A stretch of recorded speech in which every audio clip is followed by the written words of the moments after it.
UP के उन्नाव में गंगा का जलस्तर कम होते ही लाशों का ढेर नजर आने लगा और अब उन लाशों को कुत्ते और कौवे नोच रहे हैं। इसके बाद से प्रशासन में हड़कंप मच गया है।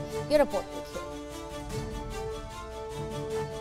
यूपी के उन्नाव में गंगा किनारे नजर आ रहे घाटों पर जहां तक नजर जा रही है, बालू में दफन लाशों का ढेर नजर आ रहा है। कोरोना के कहर से मौत के मुंह में समाये लोगों को उनके नाते रिश्तेदारों से लेकर स्वास्थ्य विभाग की टीम ने मिट्टी के अंदर दफना दिया था। अब गंगा नदी का जलस्तर कम होते ही 50 से 60 शव जमीन से बाहर दिखाई देने लगे हैं। अफसोस की बात यह है कि जमीन में दफन शवों के बाहर आ जाने के बाद आवारा कुत्ते और चील कौवे उसे नोच कर खाने लगे हैं। इंसानियत को शर्मसार कर देने वाली ये तस्वीरें उन्नाव के अचलगंज थाने के कोल्हा गाड़ा घाट की है। गंगा नदी किनारे रेत में दफनाए गए शवों के दिखाए जाने की सूचना मिलते ही प्रशासन में हड़कंप मच गया। एसडीएम के आदेश पर जेसीबी मशीन से गड्ढा खोदकर बाहर दिखाई दे रहे सभी शवों को फिर से जमीन में दफन कर दिया गया है। तो शव कोई बाहर निकलने जैसी स्थिति नहीं रही। कुछ अस्थियां बहुत पुरानी जो बाहर नरमुंड जैसा चीजें थी, तो उनको